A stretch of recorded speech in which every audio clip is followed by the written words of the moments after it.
हम लोग डिस्कस कर रहे थे। अच्छा, ये विजुअल है ना आप लोग को board? Okay, we were discussing geometrical isomers.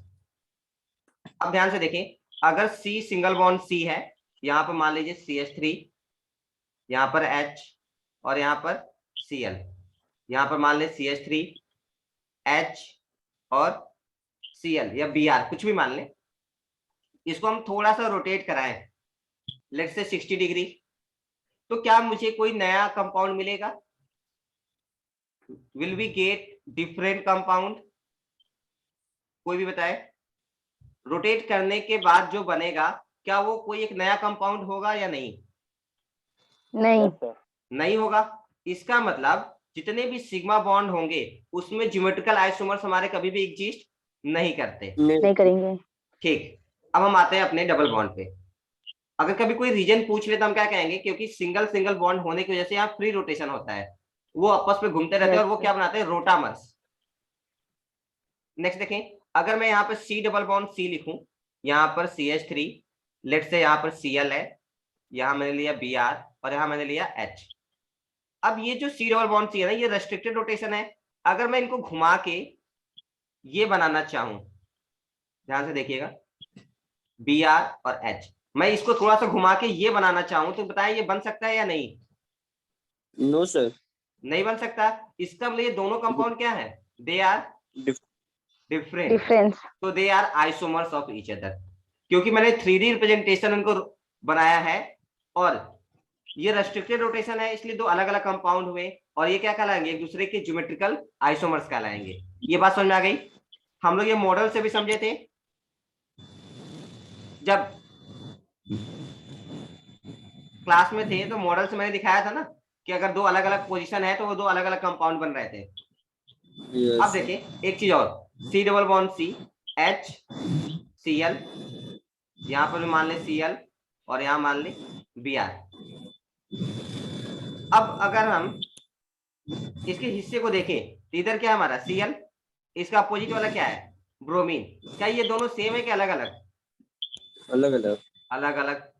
तो ये फेवरेबल कंडीशन है। ये देखिए दोनों सेम है कि अलग अलग? अलग अलग। अलग अलग। तो इस केस में हमारा ज्योमेट्रिकल आइसोमर बनेगा। अब यही मान लीजिए यहाँ पर भी क्या है हमारा? Br है, तो अब इस केस में ज्योमेट्रिकल आइसोमर नहीं बनेगा। ये और ये तो अनइक्वल है, लेकिन जब आप इसको रिवर्स करेंगे तो ऊपर भी ब्रोमीन आएगा, नीचे भी ब्रोमीन ही आएगा। चाहे आप रिवर्स करें या ना करें, वो तो सेम ही रह जाएगा ना। सर जो यहाँ पे बोले ए नॉट इक्वल टू बी, जो लिखे हो आप बोले फेवरेबल कंडीशन, वो नहीं समझ आया कुछ। फेवरेबल कंडीशन का मतलब ऐसा ही होना चाहिए, ये ऊपर का और नीचे के जो भी स्पीसी हैं वो अलग अलग होने चाहिए। क्योंकि अगर सेम हो गए, मान लीजिए ये भी ब्रोमीन होता और ये भी ब्रोमीन होता, तो जब मैं इसको चेंज करूंगा तो देखिए क्या बनेगा। यहाँ पर तो HCl वैसे रह गया, इसको चेंज करेंगे ये ब्रोमीन ऊपर चला जाएगा और ऊपर वाला ब्रोमीन नीचे। आप बताएं ऊपर वाले और नीचे वाले में क्या डिफरेंस है? ये दोनों अलग अलग कंपाउंड है कि एक ही है? एक ही है। एक ही है, इसलिए ये ज्योमेट्रिकल आइसोमर्स नहीं हो सकते। यानी कि ज्योमेट्रिकल आइसोमर्स होने के लिए पहली कंडीशन, दोनों स्पीसीज जो एक दूसरे के अपोजिट साइड में है, दे शुड बी डिफरेंट। अगर मैं इसको ऐसे लिखना चाहूं, like C double bond C, यहां ले लिया मैंने A B, यहाँ E और F, हमको क्या लिखना होगा? A should not be equal to B and E should not be equal to F। ये समझ में आता है? अच्छा, अगर E और A इक्वल हुए तो?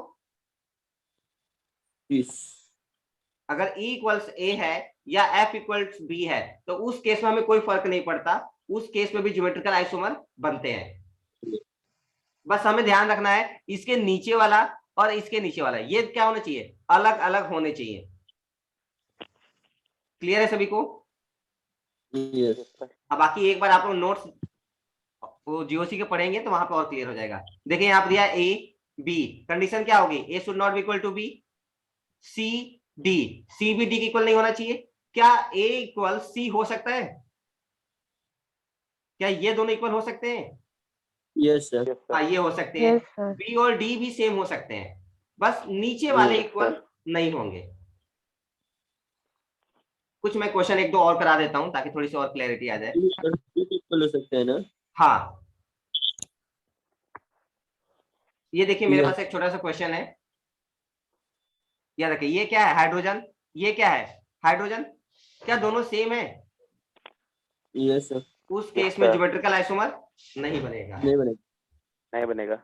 नहीं बनेगा। अगर आप चाहे तो यहां से भी चेक कर सकते हैं, ये भी CH3, ये भी CH3, ये भी सेम है, इसलिए भी आप कह सकते हैं कि ज्योमेट्रिकल आइसोमर नहीं बनेगा, कोई भी नहीं एक बनेगा। कंडीशन। अच्छा, हमें ये अगर बनाए C double bond C, CH3, H, Cl और Cl, बताइए ये ज्योमेट्रिकल आइसोमर बनाएगा या नहीं? नहीं। नहीं बनाएगा। अगर हम ये बोले C डबल बॉन्ड C,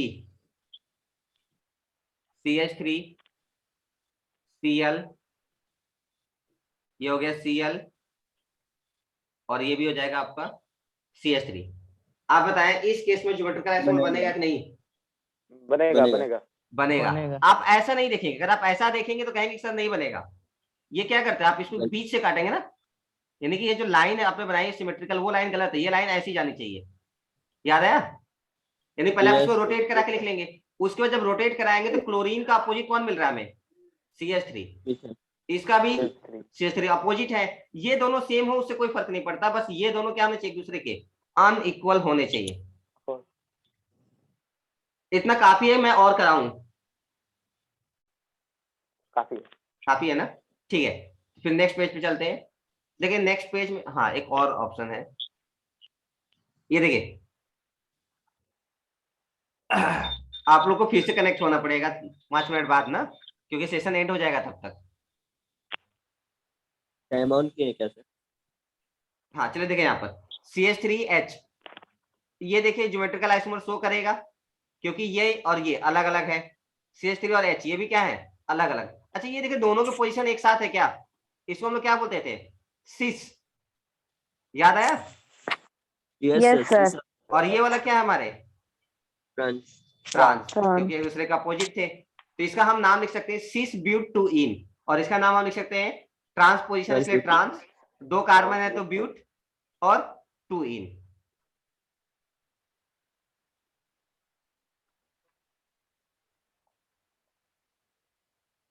आगे देखें, classification of GI into E और Z। ये जो हमारा GI है यानी ज्योमेट्रिकल आइसोमर्स, ये 2 पार्ट में डिवाइड होते हैं, E और Z। E को हम बोलते हैं एंटीगेगन, एंड Z स्टैंड्स फॉर जुस्सामेन। आप गेस करें ये नेम किसके हो सकते हैं? Scientist. Yes, they are the words taken from the name of scientist. देखिए जे हमारा जुस्सामेन से लिया गया है, जो कि एक जर्मन वर्ड है, और उसका मतलब होता है टुगेदर, एक साथ। जबकि एंटीगेगन क्या होता है? इसी का जस्ट अपोजिट। अपोजिट। तो अभी थोड़ा सा ध्यान से सीखेंगे, क्योंकि ज्योमेट्रिकल आइसोमर्स को चेक करना था, मैंने सिखाया था। क्लासिफिकेशन को मैं अब सिखाऊंगा, ये आप लोगों को पहले से नहीं पता, इसलिए थोड़ा सा ध्यान से देखेंगे। देखिए, when 2 groups of highest priority, जब 2 ग्रुप अलग अलग प्रायोरिटी के are on the same side of the plane, plane के सेम साइड में हो, जैसे C डबल बॉन्ड C, मान लीजिए यहाँ पर है CH3, यहाँ है क्लोरीन, यहाँ पर ले ले हाइड्रोजन, यहाँ ले ले फ्लोरीन। तो आप उस केस में देखें, पहले तो आपको प्रायोरिटी डिसाइड करने आना चाहिए, मैं आगे फिर से सिखाऊंगा अभी कैसे करते हैं। अभी आप देखें, इन दोनों में चेक करें किसका एटॉमिक नंबर ज्यादा है? क्लोरीन का। तो priority is directly proportional to atomic number. इन दोनों में इसकी प्रायोरिटी ज्यादा होगी इसलिए 1, इसकी प्रायोरिटी कम होगी इसलिए 2। इस साइड चेक करें, अब बताएं किसकी प्रायोरिटी ज्यादा होगी, क्लोरीन की या मिथाइल ग्रुप की? Cl, यानी ये 1 और ये हमारा 2। अच्छा, अब ध्यान से देखिए, ये दोनों 1 1 एक ही साइड आ गए क्या? अगर आप इसको 2 सेक्शन करेंगे तो एक हिस्सा ऊपर का बनेगा, दूसरा हिस्सा नीचे का बनेगा ना। तो उस केस में ये टुगेदर मिल रहा है, इसको हम बोलेंगे जुस्सामेन, यानी कि जेड। ठीक है। अब अगर ऐसा भी हो सकता था C डबल बॉन्ड C, यहां CH3, यहां H, यहां पर ले ले H, यहां ले ले क्लोरीन। आप बताएं इसकी प्रायोरिटी 2 होगी, इसकी प्रायोरिटी 1, ये समझ में आया? इन दोनों में इसकी प्रायोरिटी 1 होगी, इसकी प्रायोरिटी 2। Two. अगर हम ऊपर वाले सेक्शन की बात करें तो 2 और 1 ये सेम है कि अपोजिट है? अपोजिट। तो ये वाला जो स्ट्रक्चर है उसको हम क्या कहेंगे? एंटी गेगन, यानी कि ई। समझ आया? अब हम जो लिखा हुआ है ना थ्योरी उसको एक बार एक्सप्लेन कर देते हैं। When two groups of highest priority are on the same side,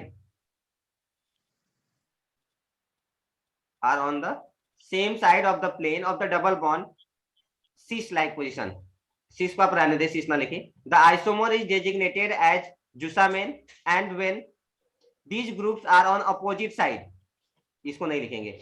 The isomer is designated as E, anti गेगन। देखिए यहाँ पर हाई, यहाँ पर हाई, इसके पार्ट यहां से किए जाएंगे बीच से। देखिए दोनों सेम साइड में है कि अलग अलग? सेम साइड का मतलब एक ही प्लेन में है या दूसरे प्लेन में? एक ही प्लेन में है। ये दोनों क्या है? Above the plane. तो इनको हम क्या कहेंगे? जुसामेन, यानी कि जेड। ये देखें यहाँ पर इसकी प्रायोरिटी मान लीजिए हाई है, इसकी लो है, इसकी लो है, इसकी हाई है। तो ऊपर क्या आ रहा है? हाई और लो। क्या दोनों की प्रायोरिटी सेम है या अपोजिट? अपोजिट। तो ये हो गया हमारा एंटी गेगन। समझ आया? ये जो सीस और ट्रांस लिखा ना इसको आप काट देंगे, ये यहाँ पर नहीं होना चाहिए। अभी और क्लैरिटी हो जाएगी, मैं 1-2 क्वेश्चन और कराऊंगा, परेशान ना हो।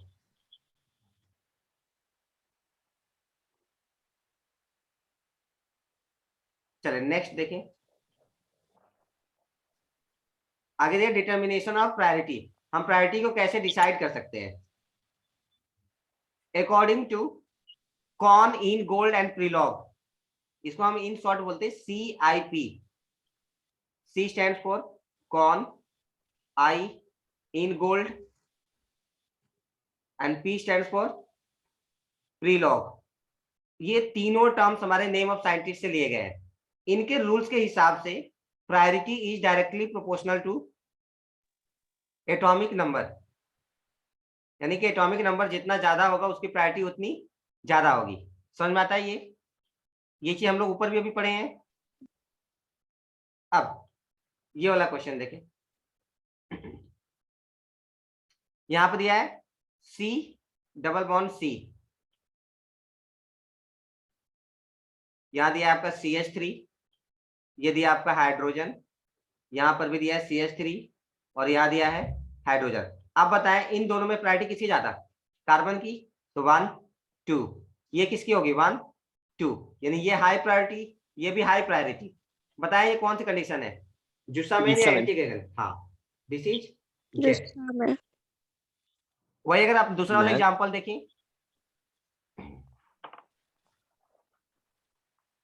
ये वाला एग्जांपल, तो यहाँ पे आपको क्या देखने को मिलेगा? ऊपर हाइड्रोजन है, यानी कि इसकी प्रायोरिटी 2, नीचे मिथाइल है प्रायोरिटी 1, इसकी प्रायोरिटी 1 और इसकी प्रायोरिटी 2। ये देखिए 2 1 2 1 आ रहे हैं ना, ये क्या है? एक दूसरे के अपोजिट। सो दिस इज एंटी गेगन, इसको हम ई से लिखेंगे। आइए कुछ और छोटे छोटे प्रैक्टिस कर ले। ये देखिए पहला क्वेश्चन, CH3 और H, इसकी प्रायोरिटी 1 होगी, इसकी प्रायोरिटी 2। समझ में आ रहा है? C2H5 और CH3, आप बताएं इसमें किसकी प्रायोरिटी ज्यादा होगी? C2H5 की या CH3 की? C2H5, यानी कि इसका 1 इसका 2। आप देखिए दोनों तरफ क्या है? हायर प्रायोरिटी है क्या? 1 1। सो दिस इज जुसामेन। ये देखिए ये हमारा है C6H5 और ये है CH3, दोनों में प्रायोरिटी किसकी ज्यादा होगी? C6H5 की या CH3 की? C6H5। ये 1 हो गया, ये 2 हो गया। ये देखिए 1, ये हो गया 2। ये देखिए CH3 और H, ये 1 होगा, ये 2। दोनों देखिए 1 1 है क्या? Same same. तो जुसामेन। Yes sir. यहाँ देखिए क्लोरीन और हाइड्रोजन में इसकी प्रायोरिटी ज्यादा, हाई, इसकी प्रायोरिटी लो। ब्रोमीन और हाइड्रोजन में ये हाई, ये लो। देखिए लो हाई एक दूसरे का अपोजिट आ रहे हैं, सो एंटी गेगन। Yes sir. क्लोरीन और फ्लोरीन में क्लोरीन की प्रायोरिटी ज्यादा 1, फ्लोरीन की कम 2। हाइड्रोजन और आयोडीन में आयोडीन का ज्यादा, हाइड्रोजन का कम। ये देखिए 1 है, ये 2 है, अपोजिट है ना, सो दे आर एंटी गेगन। इजेड समझ में आ गया सभी को? सर, हाँ बोले सर बाबू। एक ही टाइप के एलिमेंट रहेंगे तो क्या करेंगे सर? हाँ आइए देखते हैं। एक और छोटा सा क्वेश्चन देखिए, बच्चे का डाउट है। सी डबल बॉन्ड सी, मान लीजिए यहाँ पर फ्लोरीन है और यहाँ भी मान लीजिए आप फ्लोरीन है, यहाँ मिथाइल, यहाँ क्लोरीन या कुछ भी मान लें, ये इस टाइप का ना बच्चा। Yes sir. देखिए पहली बात, ये ज्योमेट्रिकल आइसोमर ही नहीं बनाएंगे, क्योंकि ज्योमेट्रिकल आइसोमर बनाने के लिए हमने क्या सीखा था, ये वाला हिस्सा और ये वाला हिस्सा क्या होना चाहिए था, अलग अलग। क्यों नहीं बनाएंगे, एक बार फिर से देखें। अगर हम इसको टर्न करके लिखें तो देखिए ये वाला फ्लोरीन ऊपर चला जाएगा, ये वाला फ्लोरीन नीचे। आप बताएं Yes. ये दोनों कंपाउंड सेम है कि अलग अलग? सेम। सेम है ना। तो जब कंपाउंड अगर सेम है तो वो आइसोमर ही नहीं होंगे, they are Yes, not sir. Isomer. Not sir. यानी कि जो आपका डाउट है कि अगर दोनों सेम हुए तो क्या करेंगे, अगर सेम हुए तो वो ज्योमेट्रिकल आइसोमर ही नहीं होंगे, तो ना ही वो ई होंगे ना ही वो जेड होंगे। जेड। समझ आया बच्चा? Yes sir. सभी को क्लियर है? आइसोमर्ज हाँ बोलो बाबू। Yes sir. मेरे सर के आइसोमर्ज नहीं होंगे तो कुछ होंगे कहाँ? हाँ ये तो हम ई जेड का पढ़ते हैं, जब हमारे ज्योमेट्रिकल आइसोमर्स होंगे तब हम देखते हैं कि उसमें ई कौन है और जेड कौन है। नेक्स्ट डिस्कस करें फंक्शनल आइसोमर्स। फंक्शनल आइसोमर्स वो आइसोमर्स होते हैं जिनमें अलग अलग फंक्शनल ग्रुप पाए जाते हैं। देखिए अल्कीन्स एंड साइक्लो अल्केन्स, ये देखिए अल्कीन्स डबल बॉन्ड है, ये साइक्लो अल्केन्स सिंगल बॉन्ड वाले हैं। आप बताएं दोनों